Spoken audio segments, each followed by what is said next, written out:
예, 박진식 변호사입니다. 제가 한 7, 8일 전에 행사 관계자한테 이 세미나에 발표를 할 수 있냐고 물어보면서 변호사님 못 구해주시면 변호사님이 하셔야 된다. 그래서 엄격결에 이 자리에 오게 됐습니다.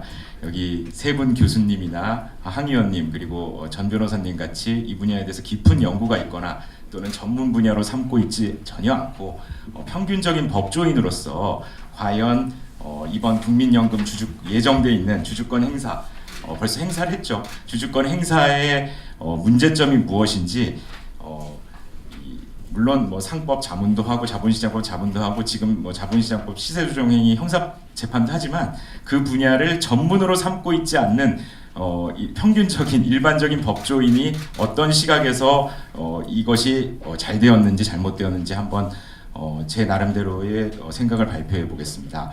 그러기 위해서는 저는 어떤 점을 주안점으로 삼았냐면요. 여러 교수님과 위원님이 지적해 주셨다시피 스튜어드십 코드, 수탁자 책임을 도행하는 지침은 사실 법도 아니고 그냥 내부 기준일 뿐입니다. 그러니까 행정규칙, 행정기관에 정한 내부 준칙은 국민에게 절대로 법적인 구속력이 없다는 것이 아무런 이론 없는 확립된 통설이자 판례이거든요. 그것이 뒤집혀질 가능성이 없습니다. 그렇기 때문에 뭐 스튜어드십 코드를 가지고 이것의 적법성을 논한다는 것은 사실상 큰 의미가 없지 않나. 왜냐하면 우리 황 의원님이 적절히 지적해 주셨듯이 이건 네이밍이고 프레이밍일 뿐이고, 그리고 전 교수님이 말씀하셨듯이 법이 아니고 소프트로 연성 규범일 뿐입니다. 그러니까 조 교수님이 말씀하셨듯이 영국에서 이 자산 기관 투자가들이 반성문에서 나온 것이기 때문에 이것을 함으로써 프레이밍을 함으로써 우리가 주주권 참여할 수 있다는 논리는 전혀 논의의 본질에 벗어난 거기 때문에 이것이 과연 적법한가 일반적인 법조인의 시각에서 한번 보도록 하겠습니다. 43페이지 사건의 시간순 정리인데요. 아까 전 교수님이 잘 정리를 해주셨는데 저도 다시 한번 보겠습니다. 2019년 1월 16일에 기금운용위원회 최고의사결정기구인 기금운용위원회에서 예전에 의결권 행사 전문위원회가 확대 개편됐다고 하는데 제가 연구가 깊지 않아서 어떻게 확대 개편된지는 구체적으로 말씀드리기 힘들고요. 그 수탁자 책임 전문위원회, 의결권 행사 전문위원회가 확대 개편된 수탁자 책임 전문위원회에서 이 주주권 행사 여부와 범위를 논의한다고 발표를 했습니다. 그런데 1월 23일에 수탁자 책임 전문위의 산하에 있는 분과위원회인 주주권 행사위원회에서 이것을 주주권 행사를 하는 것이 바람직하지 않다라고 부결됐고, 이게 기금위에 보고가 되자 보건복지부는 주주권 행사 불가 결정을 관련 보도자를 돌립니다. 근데 아까 정 교수님 말씀하셨을 때 그날 오후에 문 대통령이 대기업 대주주의 중대 탈법과 위법에 대해 국민연금 스튜어드십 코드를 적극적으로 행사하겠다라는 의견을 공정경제 추진 전략회의에서 발표함으로써 갑자기 6일 후인 1월 29일에 수탁자 책임 전문위 2차 회의가 열리고, 여기서 국민연금은 아까 정 교수님이 설명하셨듯이 경영 참여 목적의 주식을 매매해서 하면 6개월 내에 매매를 하면 단기 매매 차익을 반환해야 되는데, 그 2년 예산 손실액이 108억이었다가 엿새 만에 72억으로 정정되더니 수탁자 책임 전문위원회는 그럼에도 불구하고 역시 부결 의견을 냈고, 그런데 이틀 후인 2019년 2월 1일에 최고 의사결정기구인 기금운용위원회에서 주주권 행사 의결을 했습니다. 이와 같은 사안의 경위를 보시고 이 박근혜 정부 시절에 문영표 전 장관의 지금 교도소에 계시다가 구속기간 만료로 6개월, 그러니까 1심, 2심, 3심이 6개월씩 구속을 할 수 있거든요. 그래서 굉장히 빨리 하는데 대법원에 가서 이제 대법관 판사님들이 이제 깊이 논의를 하다 보니까 6개월이 지나서 풀려나와서 지금 나와 계십니다. 그분이 어떤 행위를 했고, 그것이 과연 지금 문재인 정부와의 박능훈 장관의 이 주주권 행사 드라이브와 어떻게 연결이 되는지 비교를 해보시면 굉장히 재밌는 현상을 발견이 됩니다. 이런 공적인 자리에서 개인적인 정치적 성향을 좀 드러내서 죄송한데 저는 2012년 대선 투표 때 1번을 찍을지 2번을 찍을지 굉장히 고민이 많았습니다. 왜냐하면 누구를 찍던지 나라가 어지러워질 것 같았거든요. 제 어린 소견으로. 그런데 제가 찍은 분이 결국 임기도 못 마치고 이렇게 했는데 저는 뭐 그 와중에 광화문 촛불 집회 고등학교 동기들이 중국집에서 빼갈 먹고 있대서 한번 나가보기도 하고 그랬는데 제가 왜 이런 정치적 성향을 부담스럽지만 드렸냐면 그래서 좀 애증어린 시각으로 이 박근혜 정부의 이 문영표 장관이 좀 탈법 행위를 많이 하지 않았으면 좋겠다는 애정어린 시각으로 봤는데도 불구하고 굉장히 뭐라 그러나요? 위법과 탈법을 넘나드는 우리 문재인 대통령이 굉장히 싫어하는 그런 행위를 한 것이 좀 1, 2심 판결문에 드러납니다. 여러분 안희정 씨 사건이 있는데요. 안희정 판결문을 본 법조인을 저는 지금까지 못 봤고 아마 그 사건을 담당한 판사나 변호사, 검사 외에는 그 판결문을 처음부터 끝까지 다 읽어본 분은 아마 없을 겁니다. 근데 저는 안희정 사건에 굉장히 관심이 많아서 읽어봤는데 1심 판결문에 지금 모든 언론에서 1심 판결이 굉장히 잘못된 반페미니스트적인 판결로 비판을 하는데 1심 판결문에도 바로 직전에 대법원에서 선고된 성인지 감수성을 기준으로 삼아서 그럼에도 불구하고 안희정 지사의 간음행위가 없었다고 판단을 했습니다. 그런데 이런 관련 내용을 보도한 언론은 제가 발견한 하나도 없었습니다. 제가 이 말씀을 왜 드리냐면 이 판결문을 보느냐 안 보느냐에 따라서 이 사실관계, 물론 판결에서 확정된 사실관계가 굉장히 정확하다고 볼 수는 없지만 그 판결문을 제대로 읽지 않고 어떤 판결문을 비판하는 것이 굉장히 위험하다는 것을 좀 말씀드리고 싶어서 말씀드렸습니다. 이 44페이지 표를 보시면요. 당시 박근혜 정부에서 삼성물산 제일모직 합병 결의 의결이 있을 때 그 당시에 SK하고 SK CNC의 합병일 때 의결권 행사 전문기관인 ISS 등이 모두 합병 찬성 의견을 냈는데도 불구하고 국민연금은 반대 결정을 했습니다. 그런데 이 삼성물산과 제일모직은 왜 그런지는 잘 모르겠으나 판결문상에 확인되는 10여 개의 의결권 행사 자문기관이 전부 부결 의견을 냈습니다. 그런데 박근혜 대통령이 구체적으로 지시를 했는지 아니면 이 참모들이 숨기고 있는지는 모르겠는데 국민연금공단의 의결권 행사 문제를 잘 챙겨보라는 지시를 고용복지 수석비서관에게 한 사실이 있습니다. 그런데 지금 사는 어떻습니까? 문 대통령이 그냥 이렇게 돌려서 잘 챙겨보라 라는 알아서 해라 라는 의미로 말한 것도 아니고 공개석상에서 우리는 의결권 행사를 하겠다 대통령이 선언했습니다. 그 다음에 표의 두 번째 보건복지부 장관입니다. 문영표는 연금정책국장에게 삼성 합병권이 성사되었으면 좋겠다고 밝혔고 문영표의 지시를 받은 복지부 직원이 국민연금공단을 찾아가서 투자위원회에서 결정하라. 왜냐하면 이 의결권 행사 전문위원회에서 하면은 부결될 가능성이 높으니까 거기는 노조 대표도 2명이나 있거든요. 그러니까 이렇게 좀 압박을 하기 시작합니다. 그래서 국민연금공단의 기금운용본부 직원들이 2015년 7월 6일 보건복지부를 방문해서 의결권 전문위원회, 애초대로 의결권 전문성이 있고 비교적 중립적인 의결권 행사 전문위원회에서 부의하겠다는 입장을 밝히자 복지부 직원이 당신네들 반대하겠다는 거야. 이렇게 나옵니다.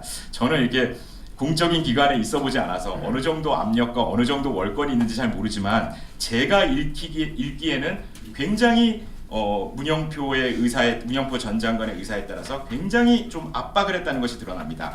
그래서 이렇게 국민연금공단 직원들이 협조를 하지 않으니까 문영표 장관은 표의 맨 마지막 부분입니다. 의결권 전문위원회에 부의하겠다는 기금운용본부 입장을 확인한 후에 그럼 한번 해보자 라고 했는데 이게 5대4로 5대4대1로 이길 줄 알았는데 그 찬성으로 봤던 변호사 한 분이 반대로 돌아서서 4대4대1이 되었습니다. 그래서 이제 부결될 가능성이 높아지자 보건복지부 직원들을 동원해서 기금운용본부 국민연금공단에다가 투자위원회에서 의결권 행사 전문위원회에서 부결될 것 같으니까 투자위원회 그 국민연금공단 내부 직원들로 구성되고 전문성이 현격히 떨어지는 투자위원회에서 처리하는 것이 장관님 의중이다 이렇게 밝혔습니다. 그래서 청와대에는 이런 내용을 보건복지부 장관들이 고용복지수석실 행정관에게 다 보고를 했고, 조금 더 황당한 거는 아직 투자위원회 의결이 나오기 전인데도 뭐 특검이 압수수색을 통해서 밝혀낸 사실이겠죠. 이 보건복지부에서는 이미 국민연금공단이 찬성 결의를 하는 것을 전제로 보도자를 돌리고 대응 방안을 논의하기 시작합니다.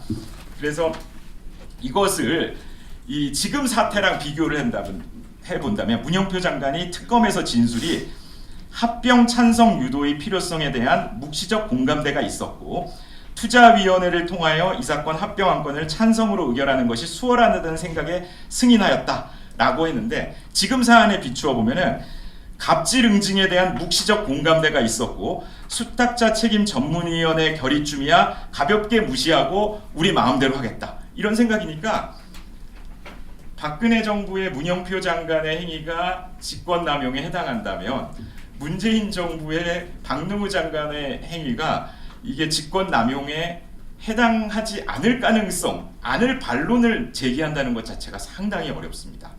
그러니까 그런데 박능우 장관이 직권남용을 했나요? 문재인 대통령이 지금 직권남용을 한 것 같습니다. 제가 보기에는 직접 공개석상에 나서서 그렇게 주주권 행사를 하겠다라니까 전문위원회의 의결을 뒤집어버리고 그 다음에 2차 회의도 부결을 했는데 그것을 또 이렇게 찬성을 한 것은, 이거는 상당히 위험한 일이 아닌가. 그러니까 법 규범이 아닌 스튜어드십 코드에 따랐다고 하더라도 뭐 위법하지만, 그것을 떠나기 전에 일단 우리 판례 1, 2심 판례에 의하면은 이것은 분명히 위법한 행위가 아닌가 생각이 듭니다.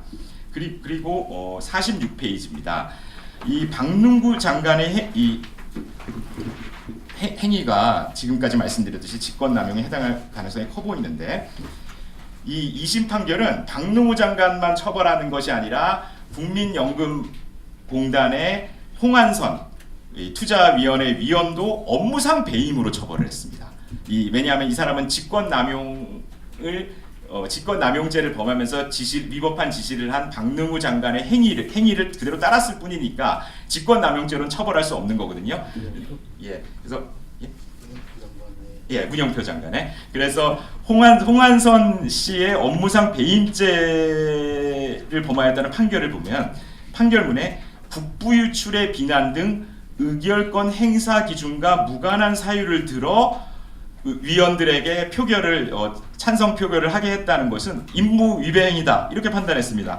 그럼 이거를 그대로 지금 사안에 대입해 본다면, 대기업 대주주의 탈법 행위를 들어 위원들의 독립적인 판단을 무시한 행위도 이것도 역시 업무상 배임에 해당하는 죄가 아닌가 싶습니다. 더욱이 한진그룹에 대해서는 제가 오늘 기사를 검색을 해보니까 압수수색 18회, 포토라인 12회, 구속영장 청구 5번, 5회 이렇게 돼 있었고, 기관에서는 정말 이렇게 많은 기관이 동원됐나 싶을 정도로 검찰, 관세청, 법무부, 국토교통부, 공정거래위원회, 국세청, 교육부, 고용노동부, 보건복지부, 그다음에 죄송합니다. 저도 좀 노안이 와서 농림축산검역본부까지 11개 국가기관을 동원해서 이렇게 압박한 대한항공에 대해서 주주권 제한을 한다는 것은, 주주권을 행사를 한다는 것은, 이거는 굉장히 의심스럽고 굉장히 범죄 혐의가 있는 행위다라고 일반적인 법조인의 시각에서 아주 공정하게 말씀드릴 수 있겠습니다. 그리고 46페이지, 47페이지입니다. 한편 아까 말씀드렸듯이 문영표 전 장관은 직권남용, 홍한선 위원은 배임으로 처벌했다고 그랬죠. 근데 그 판결문에서 불공정한 합병 비율에 따라 예상되는 주주가치 훼손을 보전하면서 국민연금공단에 최대한 이익이 되는 조건으로 합병이 성사되도록 사실상의 캐스팅 보트를 잘 활용하여 중간 배당을 요구하거나 반대 의결로 합병 비율을 개선을 요구하는 등으로 필요한 조치를 해야 된다. 그런데 안 하고 반대 의결을 했기 때문에 업무상 임무에 위배가 있다. 이렇게 판단했는데, 이 판결은 아마 대법원 가서 뒤집히지 않을까 생각됩니다.